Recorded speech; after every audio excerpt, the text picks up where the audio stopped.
فقد قال الامام باقر علیہ السلام تفقهوا فی الحلال والحرام وإلا انتم اعراب۔ امام باقر علیہ السلام ارشاد فرماتے ہیں کہ حلال اور حرام کو سمجھو ورنہ آپ غیر مہذب اور بدو ہو۔ ہمارا یہ سلسلہ فقہ امام صادق علیہ السلام کے عنوان سے ہر بدھ کو ہدایت چینل پہ جاری و ساری ہے، اور مسلسل یہ کوشش ہے کہ ان مسائل کو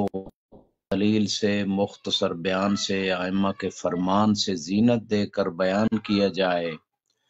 کہ جو مسائل عام طور پہ لوگوں کو معاشرے میں پیش آتے ہیں یا جو زیادہ مبتلا بہی مسائل ہیں۔ ہماری گفتگو مختلف حلقات میں خمس کی اہمیت،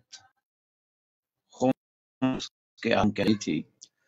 درمیان میں مختلف مناسبات کی وجہ سے یہ سلسلہ رکا۔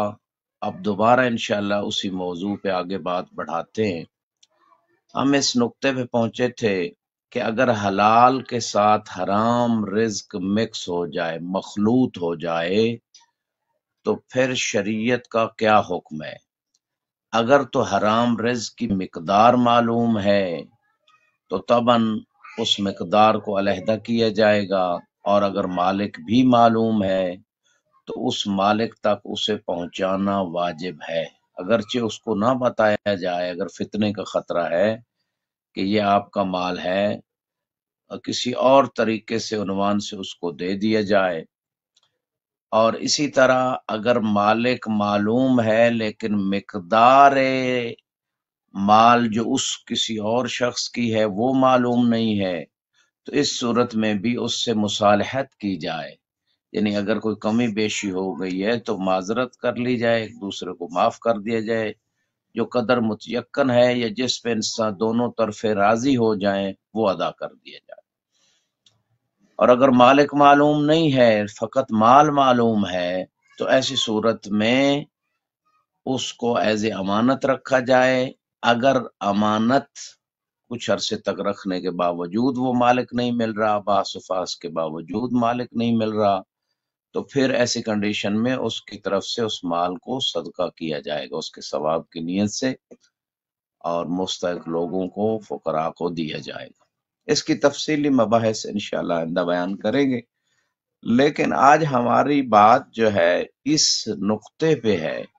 کہ اگر مال کی مقدار بھی معلوم نہیں ہے اور کون سا مال ہے جو اور کا حق ہے، اور مالک بھی معلوم نہیں ہے، اور حلال کے ساتھ حرام مال مکس ہو گیا ہے، کسی کا حق قسم کیا تھا، کسی سے رشوت لے لی تھی، اب وہ بندہ نہیں مل رہا، کسی کی جائیداد پہ قبضہ کیا تھا، مالک نہیں مل رہا اب، یا اس کو کوئی وارث نہیں ہے،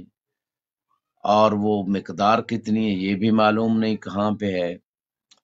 یا کسی کا قرض دینا تھا نہیں دیا، یعنی اس طرح کے بہت ساری چیزیں جو انسان کی زندگی میں پیش آتی ہیں۔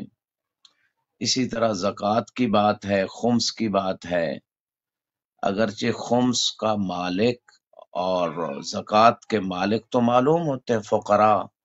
اور جو سادات ہیں یا مال امام ہے جو غیبت کے زمانے میں مجتہد جامع شرائط کے پاس جائے گا۔ لہٰذا ان تمام نکات کو دیکھتے ہوئے عام طور پہ، مثال کے طور پہ، انسان جب جاب کرتا ہے یا کوئی بزنس کرتا ہے تو اس میں بعض اوقات کسی کا حق مارا جاتا ہے، یعنی جس طرح اسے سروس کرنی چاہیے اس نے نہیں کی، یعنی 8 گھنٹے ڈیوٹی تھی اس نے 6 گھنٹے کی، یا صحیح طریقے سے اس ڈیوٹی کو انجام نہیں دیا جیسے انجام دینا چاہیے تھا، کوتاہی کی، تو یہ حلال میں حرام کے مکس ہونے کا جو ہے نا جنبہ ہے اس میں۔ کوئی بندہ ڈیلی بیسس پہ کام کرتا ہے اور جو اس نے اس کی اپنا اجرت لی ہے اس کام کی، اس میں اس نے ڈنڈی ماری ہے، یا مثال کے طور پہ دکاندار جیسے چیزوں میں مکس کر دیتے ہیں، ملاوٹ کر لیتے ہیں، اب نہیں معلوم یہ کس کا کتنا مال میرے پاس ہے یا اس نے کتنا غصب کیا ہے، تو اس طرح کے بہت سارے مسائل ہمارے عام ڈیلی لائف میں پیش آتے ہیں۔ تو ایسی سچویشن میں اس مخلوط مال جو حلال و حرام مخلوط ہو چکا ہے، اس کو پاک و پاکیزہ بنانے کے لیے، حلال کرنے کے لیے اہل بیت کے لطف و کرم سے جو ایک انہوں نے ہمیں نسخہ دیا ہے، وہ یہ ہے کہ خمس ادا کیا جائے ایسے مال کا، اور باقی مال تبھی جا کے پاک ہو جائے گا اور حلال ہو جائے گا۔ اب یہاں پہ ہم چاہ رہے ہیں کہ کچھ ایسی روایات آپ کی خدمت میں پیش کریں، معصومین کے ایسے فرامین پیش کریں کہ جن فرامین کی روشنی میں ہم اس بات کو جان سکیں کہ رزق حلال کمانا کتنی بڑی عبادت ہے، اور رزق حرام کے کتنے مضر اثرات ہیں دنیا میں بھی اور آخرت میں بھی۔ اس بات کو روایات اہل بیت کی روشنی میں میں سمجھتا ہوں سمجھنا بہت ضروری ہے، تاکہ ہم خود بھی رزق حلال کھا کے اپنی باتیں بھی قبول کروا سکیں، ہمارے رزق میں برکت آ جائے، ہمارے جو اعمال ہیں وہ قبول ہو جائیں، ہماری اولاد فرما بردار ہو جائے۔ جتنے بھی بینیفٹس ہیں رزق حلال کے، دنیا کے اعتبار سے، آخرت کے اعتبار سے، ان کو روایات کی روشنی میں سمجھنے کی کوشش کرتے ہیں، اور جتنے نقصانات ہیں حرام رزق کے، دنیا کے اعتبار سے، آخرت کے اعتبار سے، اعمال کے اعتبار سے، اولاد کی نافرما برداری کے اعتبار سے، تو اس کو بھی بیان کیا جائے۔ اور پھر اس کے ساتھ ساتھ ایک اور جنبہ ہے کہ رزق کی کثرت کو کیسے حاصل کیا جا سکتا ہے، رزق کو بڑھایا کیسے جا سکتا ہے، رزق میں انسان اضافہ کیسے کر سکتا ہے۔ ان تمام پہلوؤں پہ بھی ہمیں جو اہل بیت علیہ السلام کے فرامین ہماری رہنمائی کرتے ہیں اس کی طرف بھی جائیں گے، اور رزق اگر کم ہو جاتا ہے اس کی ریزنز اور وجوہات کیا ہے اس پہ بھی بات کریں گے۔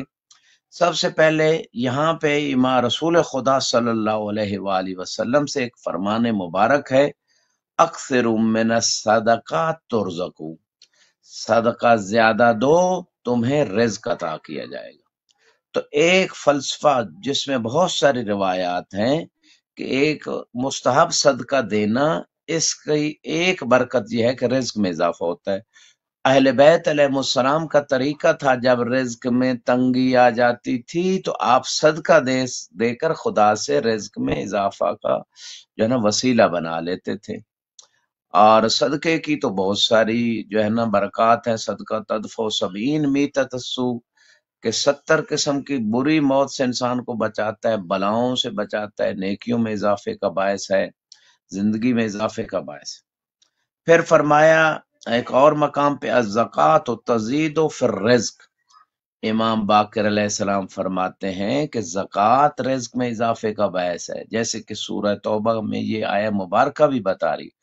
خذ من اموالہم صدقہ تطہرہم وتزکیہم، کہ ان کے مال سے صدقہ واجبہ جو زکوٰۃ ہے وہ لو اے میرے حبیب، اور ان کو تزکیہ دو اور ان کے نفسوں کو طہارت بخشو، ان کی روحانی طہارت جو ہے نا اس کے ذریعے سے، اور جیسے کہ روایات میں ہے کہ اس سے رزق میں بھی اضافہ ہوتا ہے۔ امام علی علیہ السلام فرماتے ہیں من حسنت نیتہ زیدہ فی رزق ہی، کہ جس کی نیت اچھی ہو جاتی ہے اس کے رزق میں بھی اضافہ ہو جاتا ہے۔ اچھا، یہاں پہ ایک بات میں بہت ضروری سمجھتا ہوں کہ رزق سے عام طور پہ لوگوں کے ذہن میں خیال یہ آتا ہے کہ یہ کھانا پینا، یہ پیسے، یہ چیزیں، مال، یہ رزق ہے، یہ بھی رزق کی ایک قسم ہے، لیکن یہ تمام قسموں میں منحصر یہ نہیں ہے رزق فقط یہی رزق ہے، بلکہ رزق کی بہت ساری قسمیں ہیں۔ خود انسان کا وجود خدا کی طرف سے ایک رزق ہے، پھر صحت رزق ہے، ایمان رزق ہے، صحت و سلامتی کے ساتھ امن و امان رزق ہے، اسی طرح جو ہے انسان کو نیکی کی توفیق ملنا ایک رزق ہے، بہت سارے علم میں اضافہ ہونا، قل رب زدنی علما، اے میرے رب میرے علم میں اضافہ فرما، یہ علم بہت بڑا رزق ہے۔ مولا علی علیہ السلام کا وہ جو شعر بھی ہے، رضینا قسمت الجبار فینا، کہ اللہ رب العزت جو جبار ہے اس کی تقسیم پہ ہم راضی ہیں۔ لنا علم ولعدائنا مال، کہ اللہ نے جو ہمیں تقسیم میں جو رزق دیا ہے علم دیا ہے، اور ہمارے دشمنوں کو ہمارے علم کے مقابلے میں مال دیا ہے۔ تو یہ بات جو ہے نا، علم بھی ایک رزق ہے، ایمان یقین رزق ہے، اسی طرح خاتمہ بالخیر ہونا رزق ہے۔ تو رزق کی بہت ساری قسمیں، اولاد بھی رزق ہے، اچھی بیوی رزق ہے، اچھا دوست مل جانا، اچھا مددگار مل جانا، تو یہ رزق کی ہزارہا قسمیں ہیں۔ ذہنی روحانی سکون مل جانا، الا بذکر اللہ تطمئن القلوب، کہ اللہ کے ذکر سے دلوں کو اطمینان۔ آج کے دور میں سب سے جو ہے نا مشکل ترین چیز، کم ترین چیز وہ ہے دلوں کا اطمینان و سکون لوگوں کے پاس، وہ خدا کی طاعت سے دور ہونے کی وجہ سے۔ تو یہ امام باقر علیہ السلام نے فرمایا جس کی نیت اچھی ہو جاتی ہے، امام علی علیہ السلام سے فرمانا ہے، اس کا رزق میں اضافہ ہوتا ہے۔ اب نیت اچھی سے کیا مراد ہے؟ ایک تو خدا کے ساتھ اس کا معاملہ ٹھیک ہے کہ دل میں وہی خیالات رکھتا ہے جو اس میں خدا کی مرضی ہے۔ دوسرے لوگوں کے بارے میں نیت اچھی رکھتا ہے، بری نیت نہیں رکھتا، ان کے بارے میں حقد نہیں رکھتا، حسد نہیں رکھتا، تکبر نہیں کرتا، حقارت کی نگاہ سے نہیں دیکھتا انہیں، ان کو حقیر نہیں سمجھتا، یعنی دل میں اس کی پاکیزگی ہے، نیت اچھی ہے، خدا پہ حسن ظن رکھتا ہے، خدا پہ توکل رکھتا ہے، وہ رازق ہے، وہ رزق دے گا۔ تو یہ ساری نیتیں اگر انسان کی دوسرے انسانوں کے بارے میں اور خدا کے ساتھ اگر ٹھیک ہو جائے گی تو خدا اس کے لیے خیر کے دروازے کھول دے گا۔ امام باقر علیہ السلام سے ارشاد ہے، ان العبد لا یذنب الذنب فیذب عنہ الرزق، کہ تحقیق ایک بندہ جب کوئی گناہ کرتا ہے تو اس کا رزق کم کر دیا جاتا ہے۔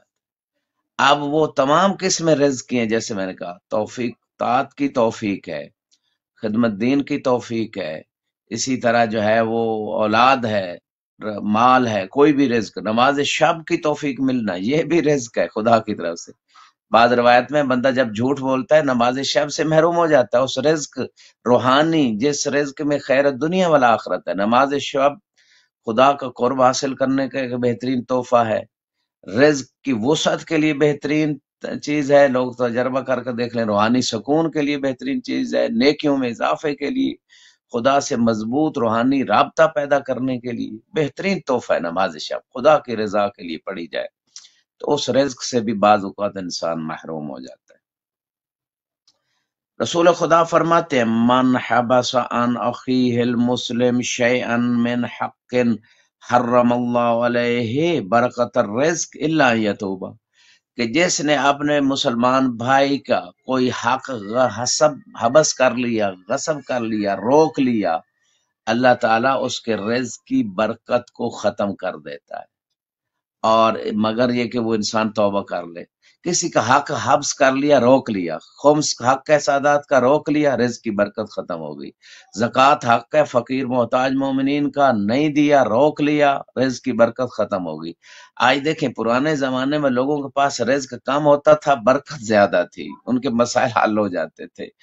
آج لوگوں کے پاس رزق کی فراوانی ہے لیکن بے برکتی ہے، ایک مسئلے کا حل نکلتا ہے دوسرا نکل آتا ہے، دوسرے کو حل کرتے ہیں تیسرا نکل آتا ہے، بیماریاں مسلط ہو جاتی ہیں، اور قسم کی پریشانیوں میں مبتلا ہو جاتا ہے، پیسہ خرچ ہو جاتا ہے۔ تو یہ بے برکتی جو آئی ہے نا اس دور میں، اس کی ریزن یہ ہے کہ ایک تو حلال رزق نہیں کمایا جاتا، دوسروں کے حقوق کو ادا نہیں کیا جو مالی حقوق ہیں۔ اس کے بعد امام صادق رحمۃ ارشاد فرماتے ہیں، کثرت السحت یمحق الرزق، اگر انسان حرام طریقے سے رزق کمائے گا تو وہ رزق کا اس میں خاتمہ ہوتا چلا جائے گا، یعنی جو رزق کے دروازے ہیں خیر کے خدا کھولتا وہ بند ہوتے چلے جائیں گے۔ العباد عشرۃ اجزاء 9 اجزاء فی طلب الحلال، رسول خدا صلی اللہ علیہ وآلہ وسلم ارشاد فرماتے ہیں کہ عبادت کے 10 جز ہیں، 9 جز جو ہیں وہ حلال رزق کمانے میں ہیں۔ دیکھیں دنیا کتنی باتیں کرتی ہیں، نماز، روزہ، حج، زکوٰۃ، ساری باتیں، لیکن ایک یہ ساری باتیں ایک حصہ بن رہی ہیں، اور 9 حصے جو ہے نا وہ رزق حلال کمانے میں اللہ نے اس کا اجر رکھا ہے۔ تو اتنی بڑی عبادت جو رزق حلال کمانا ہے اس سے اکثر لوگ محروم ہیں، اور بعض روایات میں آخری زمانے میں رزق حلال سب سے کامیاب چیز ہو جائے گی، یعنی کامیاب اور نایاب یعنی بہت کم لوگوں کے پاس جو ہے نا رزق حلال ہوگا۔ تو اس دور کا سب سے بڑا مسئلہ جو ہے نا وہ حلال طریقے سے رزق کمانا، پھر مارکیٹ میں جو چیزیں پڑی ہیں وہ کما تو حلال طریقے سے لائے، لیکن مارکیٹ میں اکثر حرام پڑا ہو، گوشت کے اوپر حلال لکھنے سے تو حلال نہیں ہوگا، نان مسلم کنٹری کا نان مسلم کمپنیز نے اس کو ذبح کیا ہے اور اوپر لکھ دیا ہے، اور کوئی اس کی جو ہے نا گارنٹی نہیں ہے۔ اور اسی طرح بہت ساری چیزیں جو آج کل پیکنگ میں آتی ہیں اس میں پتہ نہیں کیا کیا کس چیز کی چربیاں سور کی ملا ملا کے وہ پتہ نہیں بنا کے بھیج رہے ہیں، تو لوگ کھاتے جا رہے ہیں، کوئی پرواہ نہیں کہ یہ حلال ہے حرام، اس کا بھی روح پہ اثر، روحانیت تباہ ہوتی جا رہی ہے۔ وہ حرام کھانا اس کے الگ مضر اثرات ہیں، اور خود کمانا جو حرام یہ اس کے الگ مفاسد ہیں۔ دنیا و آخرت سے خدا ہم سب کو بچائے۔ اور اس کے بعد فرمایا رسول خدا نے القاد علی عیالی کل مجاہد فی سبیل اللہ، کہ جو اپنے اہل و عیال کے لیے محنت کر کے رزق کماتا ہے، ایسا شخص ایسے ہی ہے جیسے اللہ کے راستے میں جہاد کر رہا ہو۔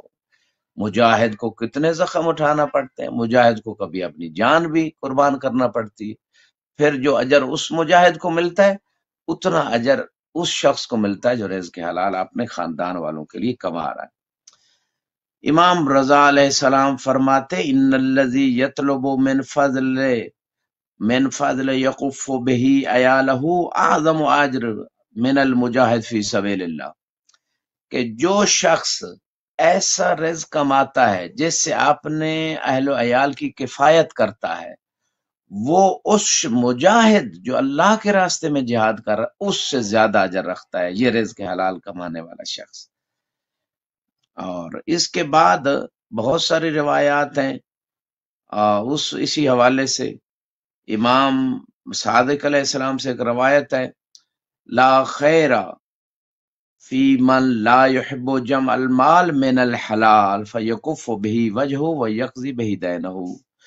اس شخص میں خیر نہیں ہے جو حلال طریقے سے رزق اور مال جمع نہیں کرنا چاہتا، اس بات کو پسند نہیں کرتا تاکہ اپنے چہرے کی وہ عزت کو بچا سکے، لوگوں سے اسے سوال نہ کرنا سکے، لوگوں سے جا کے اسے سوال اور یہ نہ کرنا پڑے کہ میری ضروریاتوں سے پورا کرو۔ تو یہ شخص اسے چاہیے کہ اپنے عزت کو بھی محفوظ رکھے اور رزق حلال کمانے کا اجر بھی کمائے۔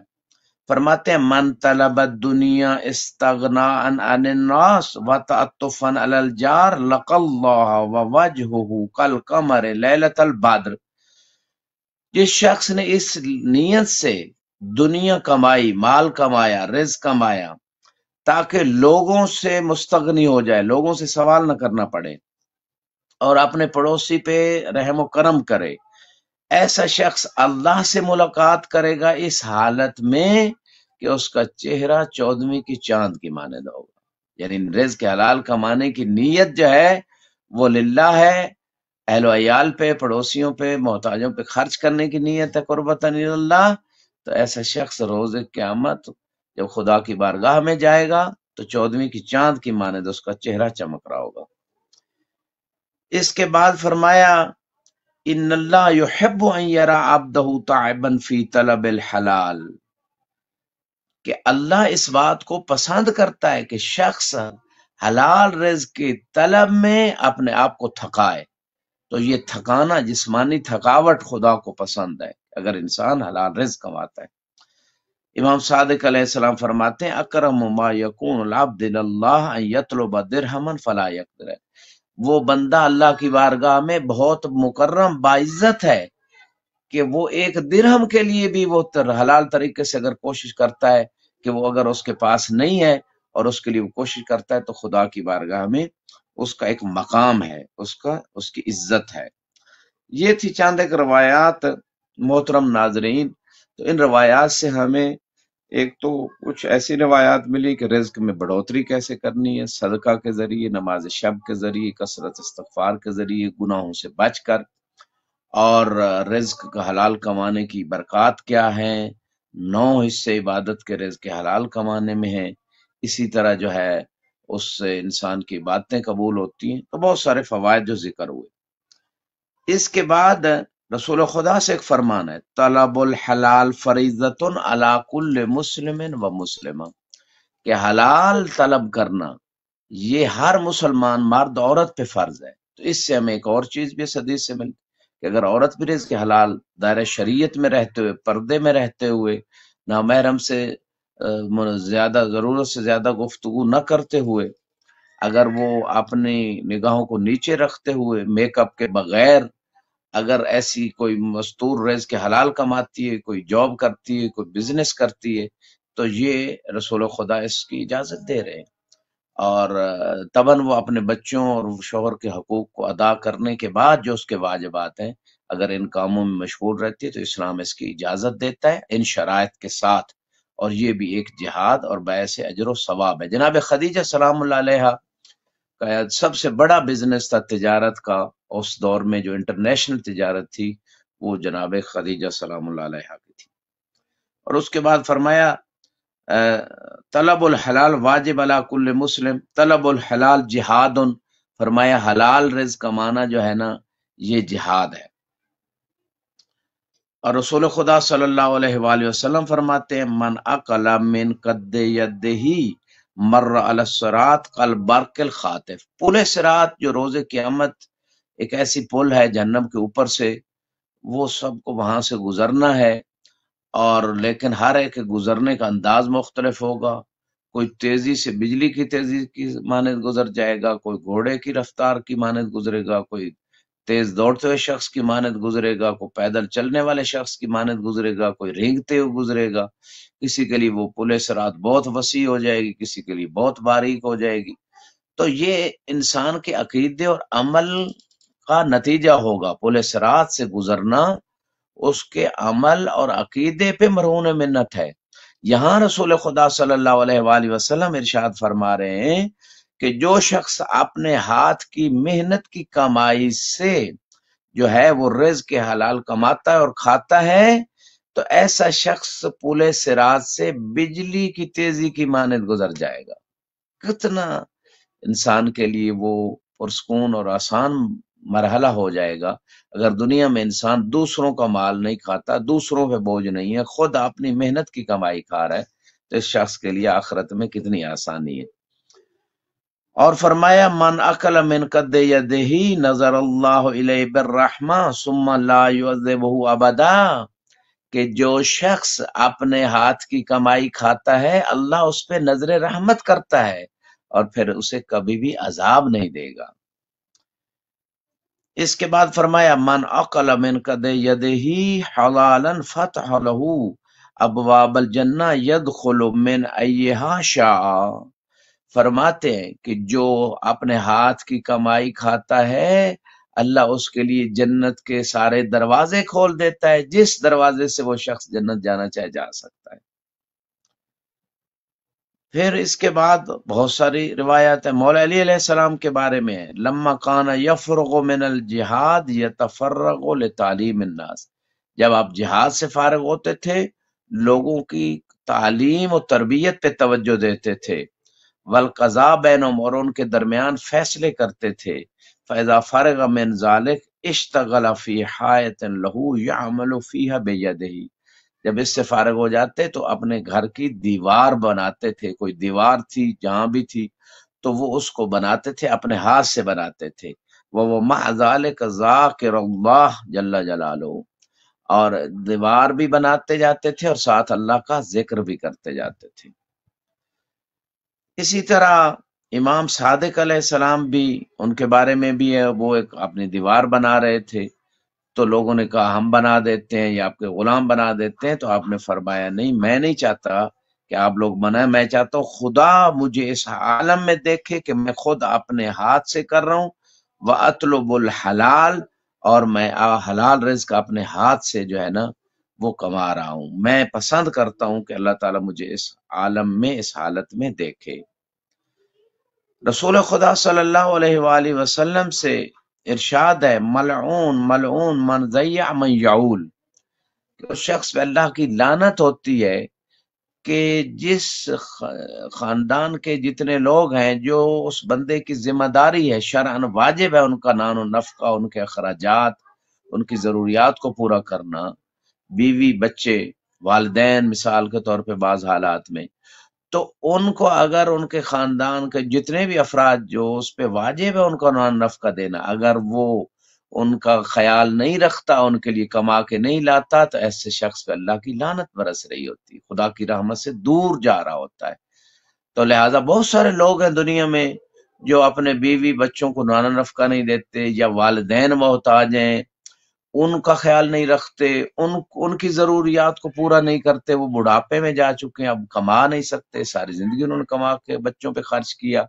لیکن اب ان کو یا اولڈ ہاؤس چھوڑ کے آ رہے ہیں یا ان کا خیال نہیں کیا جا رہا۔ وبالوالدین احسانہ، حالانکہ قرآن میں ہے کہ والدین پہ احسان کرو، اور احسان کی ڈیفینیشن معصوم یہ فرماتے ہیں کہ احسان یہ ہے کہ والدین کو سوال ہی نہ کرنا پڑے،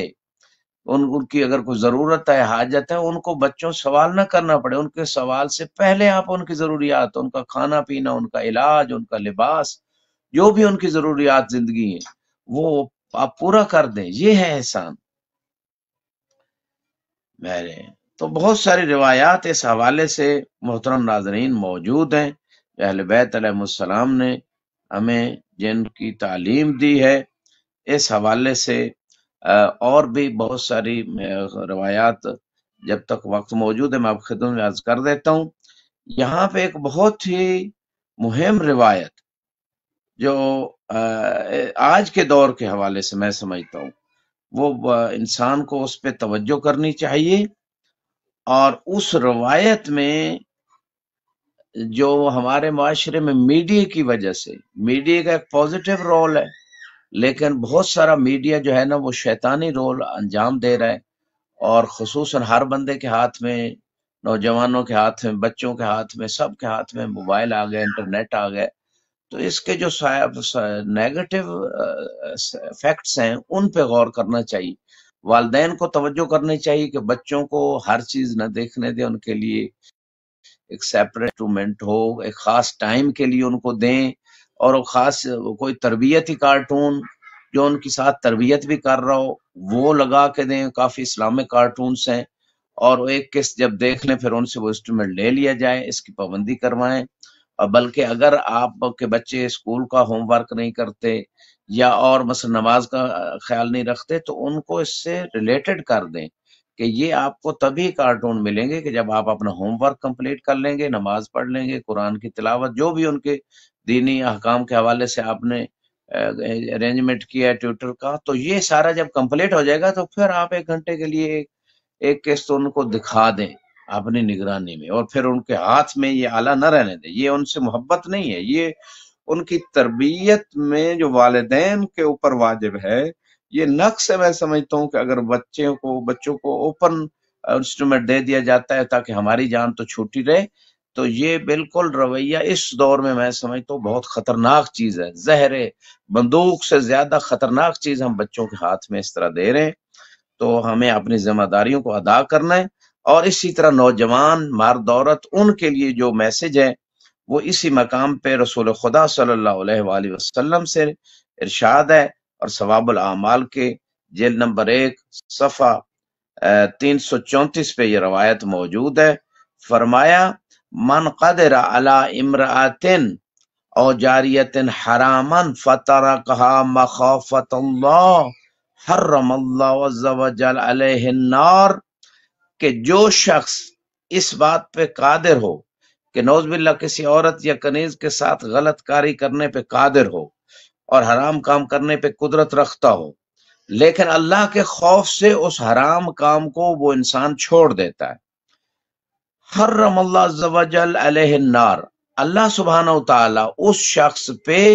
جہنم کی آگ کو جو ہے نا وہ حرام کر دیتا ہے، یعنی ایسا شخص جہنم میں نہیں جائے گا۔ وآمنہ اللہ تعالی من الفزع الاکبر، اور اللہ سبحانہ و تعالی اس شخص کو روز قیامت کی جو ہولناکیاں ہیں اس سے امان عطا فرمائے گا۔ وادخلہ الجنہ، اور اللہ سبحانہ و تعالی اس شخص کو جنت میں داخل کرے گا۔ آج میڈیا کا دور ہے، اور سب سے مشکل کام یہی ہے کہ آپ خلوت میں ہیں، آپ جہاں ہیں، آپ اس کے علاوہ بھی اگر آپ خدا کے خوف سے غلط چیزیں دیکھنے سے، غلط کام کرنے سے رک جاتے ہیں اور موقع بھی میسر ہو خدا کے خوف کی وجہ سے، تو یہ ایمانی لذت اور سکون بھی انسان کو میسر ہوتا ہے، توفیقات خیر میں اضافہ ہوتا ہے، ورنہ توفیقات سلب ہو جاتی ہیں، اور اس کے ساتھ ساتھ انسان جہنم کی آگ سے محفوظ ہو جاتا ہے، جنت میں چلا جاتا ہے، روز قیامت کی ہولناکیوں سے محفوظ۔ تو اتنے بڑے تحفے خدا انسان کو عطا کرتا ہے۔ جب بھی کسی عورت پہ اگر نگاہ پڑ جائے، پہلے تو نگاہ کرنی نہیں چاہیے، چونکہ قرآن میں حکم ہے، اے میرے حبیب ان سے کہہ دے، مومنوں سے بھی مومنات سے بھی، کہ نگاہیں نیچی رکھیں۔ اگر پڑ جائے تو فوراً آسمان یہ زمین کی طرف نگاہ کر کے انسان استغفر اللہ ربی واتوب الیہ پڑھے، اور اس خدا کی یہ رحمت حاصل ہوگی کہ جتنے مخلوقات آسمان یا زمین میں ہوں گی اتنے گناہ خدا انسان کے بخش دے گا۔ اور یہاں پہ ایک اور روایت میں بھی ارشاد ہوتا ہے، لا یقدر رجل علی حرام ثم یدعه لیس به الا مخافت اللہ الا ابدلہ اللہ فی آجل الدنیا قبل الآخرہ ما هو خیر له من ذلک، کہ کوئی بھی چیز حرام کا، کوئی بھی چیز جس پہ انسان کو قدرت ہو، رشوت کا حرام ہے، غیبت کا حرام ہے، بہتان کا حرام ہے، تکبر کا حرام ہے، حسد کا حرام ہے، بغض کا حرام ہے، کہ کوئی غلط بدعت کی بات کا بیان ہے، کوئی بھی حرام کام، غلط نگاہ ہے، غلط رزق ہے، حرام رزق ہے، حرام بات ہے، کوئی بھی چیز جو حرام ہے، اگر انسان اس پہ قادر ہے، قدرت رکھتا ہے، اور پھر خدا کے خوف کی وجہ سے اس کو چھوڑ دیتا ہے، تو خدا اس دنیا میں بھی آخرت سے پہلے اس کے لیے وہ جو چیز اس کے لیے خیر ہوتی ہے وہ اس کے لیے اس کو عطا کر دیتا ہے۔ تو یعنی دنیا میں بھی خیر کے دروازے کھل جاتے ہیں اور آخرت میں بھی انسان کے لیے خیر کے دروازے کھل جاتے ہیں۔ تو یہ ہے وہ روایات جو انسان کی آخرت کے لیے بھی اور انسان کی دنیا کے لیے بھی جو خیر کا پیغام رکھتی ہیں۔ لہٰذا انسان اگر ہر وقت خدا کے ذکر میں رہتا ہے، کیونکہ شیطان انسان کو 24 گھنٹے گمراہ کرتا رہتا ہے، اور وہ 24 گھنٹے کی جو گمراہی ہے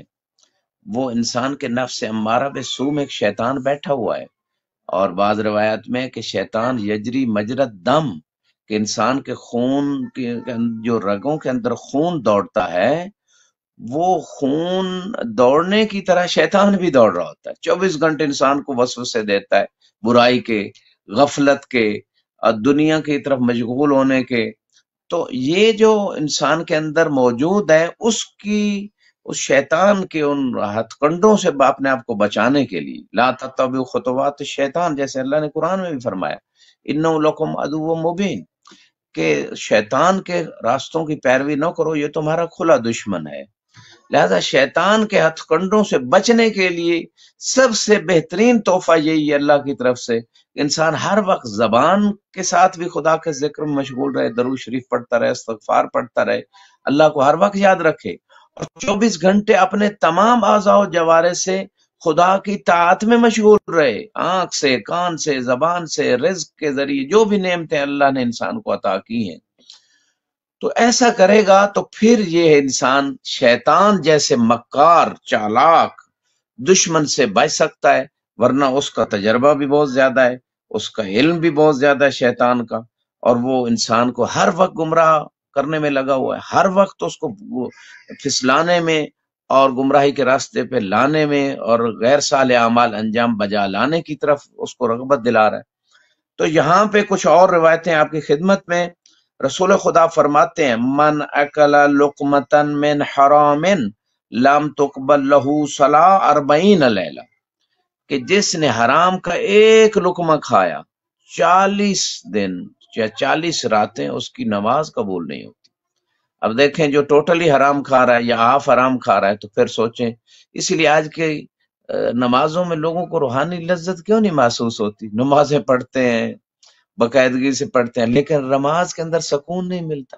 نماز کے اندر روحانی لذت کوئی نہیں ہے۔ وجہ یہی ہے کہ پیٹ میں جب حرام گیا ہے، رسول خدا فرماتے ہیں، من ضامن علی اسنان ضمنت له الجنہ، جو 2 چیزوں کی مجھے ضمانت دے میں اسے جنت کی ضمانت دیتا ہوں۔ فرمایا ایک پیٹ میں حرام نہ ڈالے، دوسرا شرمگاہ کی حفاظت کرے حرام سے، تو میں اسے جنت کی ضمانت۔ اور اس دور کا ہر سب سے بڑا فتنہ یہی 2 چیزیں، انسان کو کوئی پرواہ نہیں ہے کہ وہ حرام کھا رہا ہے یا حلال، اور کوئی پرواہ نہیں ہے کہ وہ حرام کام کر رہا ہے یا حلال کر رہا ہے۔ اور اس کے بعد ایک اور روایت میں ہے ان اللہ عز و جل حرم الجنہ جسدا غذی بحرام، کہ اللہ سبحانہ تعالی نے ایسے جسم کو جنت پہ حرام کر دیا ہے کہ جس جسم کی غذا جو وہ حرام سے رکھی گئی تھی۔ اور ایک اور مقام پر ارشاد ہوتا ہے لا يدخل الجنہ من نبت لحمہ من السحت، وہ شخص جنت میں داخل نہیں ہوگا جس کا گوشت ہی حرام جو ہے نا وہ رزق کے اوپر بڑا ہے۔ تو یہ شخص جو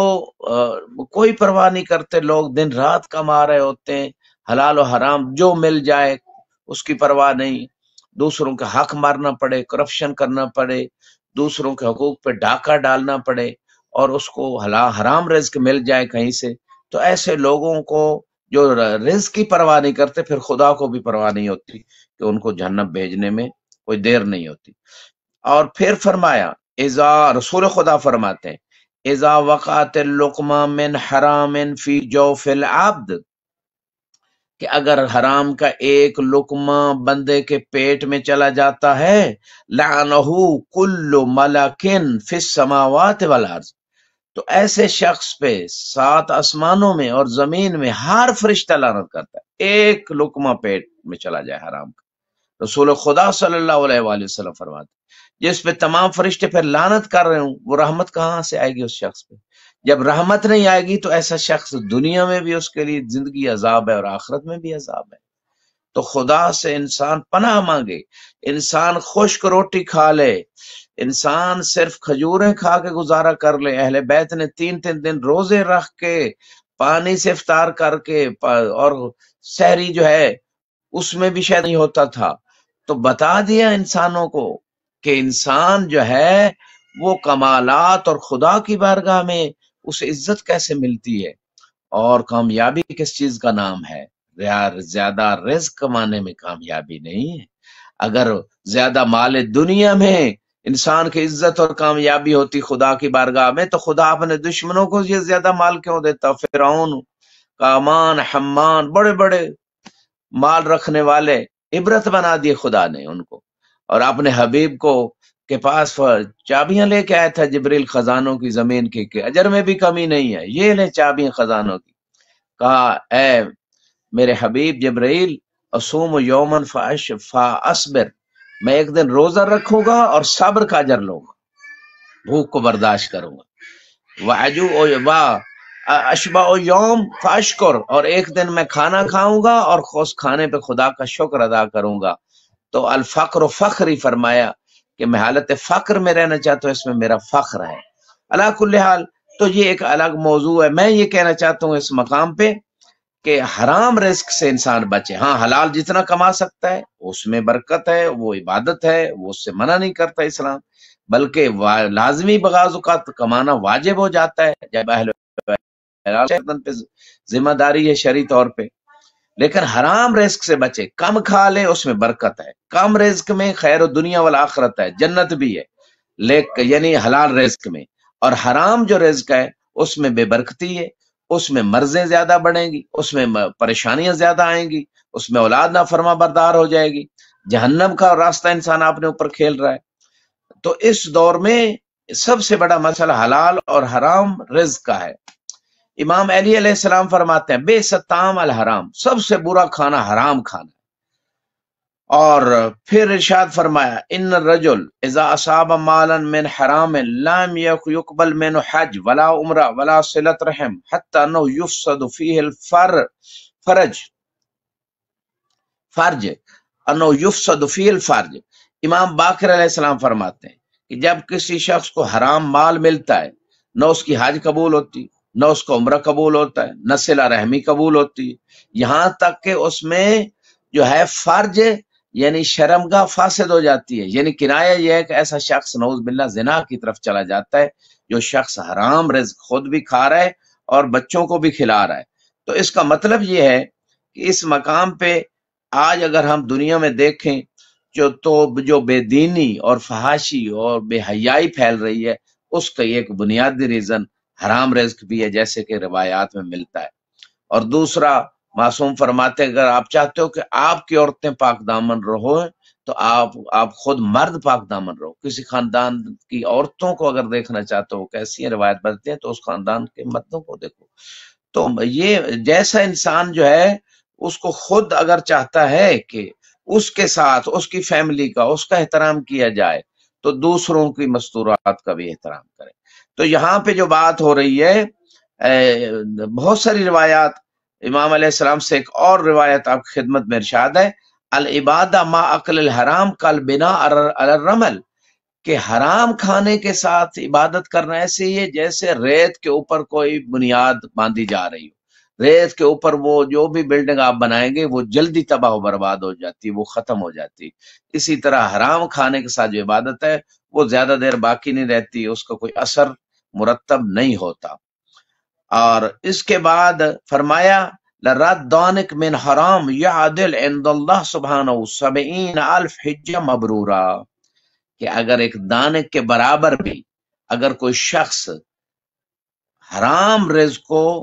رد کر دے قبول نہیں کرتا تو ایسے شخص کے لیے خدا 70,000 حج جو ہے 70,000 70,000 حجہ مبرور 70,000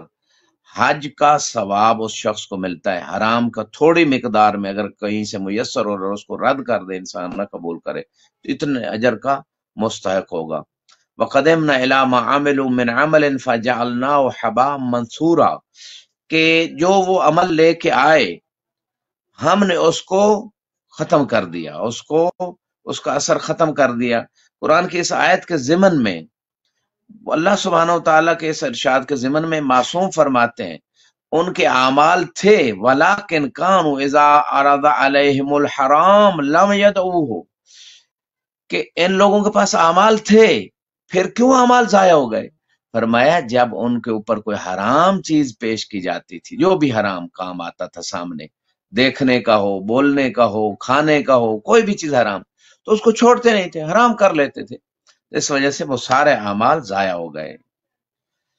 اور پھر فرمایا ترک لقمت حرام احب الی اللہ من صلاۃ الفی رکعۃ تطوعا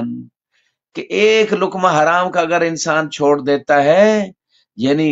اس ایک لقمہ چھوڑنے کی وجہ یعنی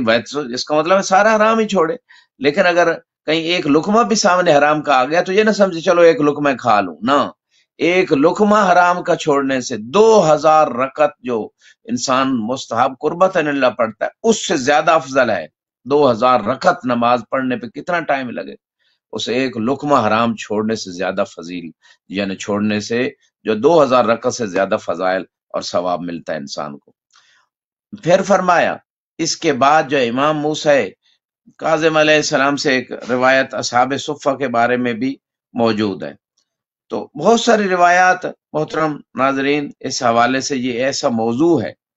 جس کے بارے میں قرآن کی کافی آیتیں بھی موجود ہیں. من یتق اللہ یجعل لہ مخرجا ویرزقہ من حیث لا یحتسب کہ جو شخص تقوی کو اختیار کرے گا قرآن یہ ارشاد فرما رہا ہے اور خدا اس کے لیے کوئی نہ کوئی راستہ مشکل سے نکلنے کا ضرور قرار دے گا کہیں نہ کہیں سے اسے نکالے گا مشکل سے اور اسے وہاں سے رزق دے گا جہاں سے اس کا وہم و گمان بھی نہیں ہوگا. تو اس کا مطلب یہ ہے کہ تقوی اسی میں ہے کہ انسان حلال رزق کمائے حلال رزق کھائے اور حرام رزق سے پرہیز کرے یہی تقوی ہے. البتہ رزق کی 2 قسمیں ہیں. ایک قسم یہ ہے کہ انسان کو وہ رزق مل کے رہتا ہے جیسے بعض اوقات وراثت میں ہے یا اس کے علاوہ خدا کی طرف سے کوئی رزق ہدیہ کسی کی طرف سے مل گیا کوئی بھی ایسا طریقہ کار. تو دوسری قسم ہے کہ جو انسان کو کوشش کرنے سے ملتا ہے کوشش کے بغیر وہ رزق جو ہے مہیا نہیں ہوتا. لیس للانسان الا ما سعی یہی جو آیت میں نے تلاوت کی اس کے بعد کچھ صحابہ کرام جو ہیں وہ گھر بیٹھ کے عبادت مشغول تو اللہ کے رسول نے فرمایا کہ جب تک کوشش نہیں کریں گے طلب رزق نہیں کریں گے اس طرح رزق نہیں ملے گا. تو یہ دونوں چیزیں دونوں جنبے جو ہیں نا ان کا خیال رکھنا بہت ضروری ہے. یہاں پہ میں آپ کی خدمت میں کچھ اور روایات بھی پیش کرتا ہوں لیکن روایات سے پہلے اس بات کا خیال رکھے ہر انسان کہ جو رزق انسان کبھی اس پہ رزق کمانا واجب ہوتا ہے، کبھی مستحب ہوتا ہے، کبھی مکروہ ہوتا ہے، کبھی مباح ہوتا ہے، کبھی حرام ہوتا ہے۔ تو جس قسم کا رزق ہے سامنے، اگر حرام رزق ہے تو اس کا کمانا حرام ہے۔ اگر رزق کمانے سے انسان کا کوئی واجب چھوٹ رہا ہے، نماز چھوٹ رہی ہے، بعض کنٹریز میں، بعض کمپنیز میں انسان جاب کرتا ہے، وہاں انسان کو مثلا نماز پڑھنے کی اجازت نہیں ہے، یا اس کو کوئی اور حرام کام کرنا پڑتا ہے، حرام چیزیں بیچنا پڑتی ہیں، شراب مثلا بیچنا پڑتی ہے یا لے جانا پڑتی، تو ایسا رزق کمانا حرام ہے۔ اور کبھی رزق کمانا واجب ہے کہ اہل و عیال کا خرچہ ہے، اپنے اخراجات ہیں، ان کو پورا کرنا انسان پہ لازم ہے، تو رزق کمانا واجب ہے۔ کبھی مستحب ہے، وسعت رزق جو ہے اپنے اور اہل و عیال کے لیے اور دوسرے لوگوں کی حاجات کی برابری کے لیے رزق کمانا مستحب ہوتا ہے۔ تو اس حوالے سے بہت ساری روایات ہیں، اور تجارت کے حوالے سے میں آپ کی خدمت میں عرض کروں کہ تجارت میں روایات کافی میں بھی ذکر ہوئی ہیں کہ تجارت میں اللہ نے زیادہ رزق رکھا ہے، لہذا سب سے بہترین ذریعہ جو رزق کمانے کا وہ تجارت ہے۔ آپ دیکھیں بہت سارے لوگ جو جاب کرتے رہتے ہیں لیکن ان کے بس ہینڈ ٹو ماؤتھ ہوتا ہے، لیکن تجارت کرنے والے اس میں برکت زیادہ ہے، اس میں رزق زیادہ خدا نے رکھا ہے، ان کے رزق میں وسعت ہو جاتی ہے۔ یہاں پہ ایک روایت آپ کی خدمت میں ارشاد ہے، وہ یہ ہے کہ شخص یعنی مختلف روایتوں کا خلاصہ یہ ہے کہ ایک شخص اگر فقط دعا کرتا رہتا ہے، دعا سے رزق بڑھتا ہے، لیکن فقط اگر دعا کرتا رہتا ہے کہ رب اللہم ارزقنی، پروردگار میں مجھے رزق عطا فرمائیے، اور طلب نہیں کرتا، کوشش نہیں کرتا، اسٹرگل نہیں کرتا، تو ایسے بندے کی دعا قبول نہیں ہوتی۔ اس معنی میں روایات موجود ہیں۔ اس کے علاوہ ایک اور مقام پہ رسول خدا ارشاد فرماتے ہیں، اتقوا اللہ واجملوا فی الطلب ولا یحملنکم استبطاء شیء من الرزق ان تطلبوه بشیء من معصیت اللہ، کہ اللہ سے ڈرو اور طلب میں اجمال کرو۔ اب اجمال کے دو معنی ہیں، یعنی طلب اس طریقے سے آپ کی ہو کہ بالکل افراط و تفریط نہ ہو، ایسا راستہ اختیار کرو کہ جو لوگوں کے حقوق ہیں ان کو بھی خیال رکھو، اللہ کی عبادت کے لیے بھی وقت نکالو، اپنے آپ کو آرام دینے کے لیے نیند کا وقت بھی نکالو، اور باقی کچھ وقت جو ہے نا وہ رزق حلال کے طلب کے لیے مختص کرو۔ ایک یہ معنی، اور دوسرا یہ معنی علماء نے کیا اجمال کا کہ آپ کا رزق کمانے میں کوئی غلط طریقہ نہیں ہونا چاہیے، جمیل خوبصورت طریقہ، شریعت کے دائرے کے اندر رہ کے۔ اور اس بات میں آخر روایت میں بھی یہ بات ہے کہ خدا کے رزق کے حصول کے لیے معصیت کے راستے کو، خدا کی نافرمانی کے راستے کو اختیار نہ کرو۔ بعض لوگ یہ سمجھتے ہیں کہ دھوکہ فراڈ سے یا کسی کا مال ملاوٹ کر کے ہم اپنا رزق بڑھا لیں گے یا کم تول کے بڑھا لیں گے، تو ایسا کبھی نہ کرو۔ اس سے تمہارا جو مقدر رزق ہے تمہیں وہی ملنا ہے، لیکن یہ حرام رزق کمانے سے ایک تو گناہگار ہوئے، دوسرا رزق کی برکت اٹھ گئی، اور روز قیامت حساب بھی الگ دینا پڑے گا۔ اور یہاں پہ ایک اور روایت آپ کی خدمت میں پیش کرنے جا رہا ہوں، وہ روایت یہ ہے کہ امام علیہ السلام ارشاد فرماتے ہیں، اذا طلبت الرزق فاطلبہ بقوۃ، کہ اگر تو رزق کو طلب کرتا ہے تو پھر قوت سے اس کو طلب کر، یعنی اس طلب کرنے میں سستی نہ دکھا۔ تو جب انسان بڑی سٹرگل کوشش کر کے اس کام کو کرتا ہے تو یقیناً اس کے اثرات جو ہے نا وہ اچھے مرتب ہوتے ہیں۔ اور فرمایا وَلْيَكُنْ طَلَبُكَ لِلْمَعِيشَةِ فَوْقَ كَسْبِ الْمُضَيِّعِ وَدُونَ طَلَبِ الْحَرِيصِ الرَّاغِبِ بِدُنْيَا الْمُطْمَئِنِ إِلَيْهَا۔ امام فرماتے ہیں کہ تمہارا معیشت کی طلب میں جو کوشش ہے وہ ایسی نہ ہو کہ جیسے کسی چیز کو ضائع کر دیا جاتا ہے، اور اس حریص کی مانند بھی نہ ہو، ٹھیک ہے نا، جو بہت زیادہ ہرس کرنے والا ہے۔ یعنی امام اس مقام پر ارشاد فرماتے ہیں کہ افراط و تفریط سے بچیں، نہ بالکل کوتاہی کر دیں کہ بالکل توجہ ہی نہیں ہے، یا بالکل دن رات اسی میں لگے ہوئے، نہ نماز کا خیال ہے، نہ حقوق الناس کا خیال ہے، نہ عبادت کا وقت نکال رہے ہیں، ایسا بھی نہ ہو، درمیانہ راستہ اختیار کریں۔ ایک اور مقام پہ اسی حوالے سے روایت موجود ہے، من طلب الرزق فی الدنیا استحفافا عن الناس وتوسیعا علی اہلہ وتعطفا علی جارہ لقى اللہ عز وجل یوم القیامہ ووجہ مثل القمر لیلۃ البدر، کہ دنیا میں عفت کے لیے جو طلب کرتا ہے رزق کو، یعنی لوگوں سے سوال نہ کرنا پڑے اس لیے کوئی رزق طلب کرتا ہے، اپنے خاندان والوں پہ رزق کی وسعت کے لیے طلب کرتا ہے، اور اپنے پڑوسی کے اوپر عطف کے لیے تاکہ اس کو کچھ دے سکے، اس کی خدمت کر سکے، اس لیے طلب کرتا ہے، تو روز قیامت ایسا شخص خدا سے ایسے ملاقات کرے گا کہ جیسے 14ویں کا چاند ہوتا ہے، اس کا چہرہ 14ویں کی چاند کی مانند ہوگا۔ ایک اور مقام پہ ارشاد ہوتا ہے، بہت سارے روایات میں ارشاد ہوتا ہے، ادعو اللہ ان یرزقنی فی دعاتن، کہ امام علیہ السلام جو ہے وہ کسی شخص اپنے صحابی کو تعلیم فرما رہے ہیں کہ اللہ سے دعا بھی کرو، کہ اللہ نے چونکہ دعا میں بھی رزق رکھا ہے، یعنی بعض اوقات انسان کام تو کر رہا ہے، بس سمجھ رہا ہے کہ بس کام کرنے سے ہی مجھے رزق ملے گا، فرمایا نہیں، کام کرنے کے ساتھ ساتھ جو ہے نا وہ دعا بھی کرو۔ جی، اس کے بعد ایک اور مقام پہ ارشاد ہوتا ہے کہ اگر کوئی شخص گھر میں بیٹھ جائے اور دروازہ بند کر لے اور طلب نہ کرے تو آسمان کے سے اور اس کی چھت کے ذریعے سے اسے اس طرح رزق نہیں ملے گا۔ یعنی معصومین علیہ السلام نے جو طبیعی طریقہ خدا نے انسان کے لیے قرار دیا ہے، اس طریقے کو اپنانے کا حکم دیا ہے، شریعت کے دائرے میں رہ کے رزق کمانے کا حکم دیا ہے، اور پھر فرمایا ہے کہ اس کے ساتھ ساتھ دعا بھی کرو، اور خصوصاً صبح کی نماز کے بعد طلوع شمس یعنی سورج نکلنے تک اگر انسان مصلی پہ بیٹھا رہتا ہے،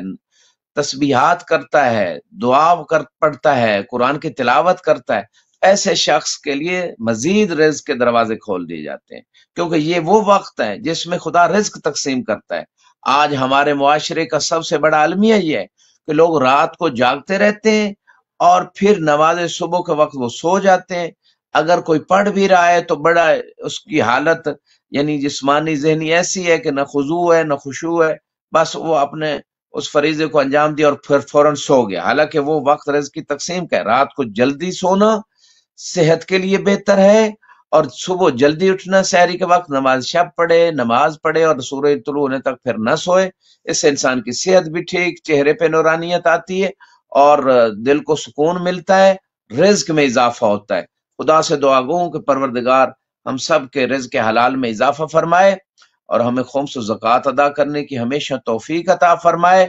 اور اپنی نسلوں کو بھی رزق حلال کھلانے کی ہم سب کو پروردگار توفیق دے، ہمارے امام زمانہ علیہ السلام کے ظہور میں تعجیل ہو، اور جو بھی مومنین مومنات پریشان ہیں ان کی پریشانیوں کو پروردگار بحق محمد و آل محمد دور فرما، جو مریض ہیں انہیں صحت کاملہ عطا فرما،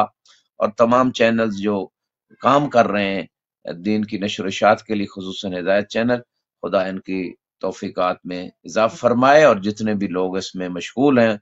ان کی سائی کو اپنی بارگاہ میں اللہ رب العزت قبول فرمائے۔ وآخر دعوانا ان الحمد للہ رب العالمین۔ انشاءاللہ اگلے بدھ کو دوبارہ ملاقات ہوگی۔ فی امان اللہ۔ ابو صالح ابو صالح ابو صالح یا ابو صالح ابو صالح ابو صالح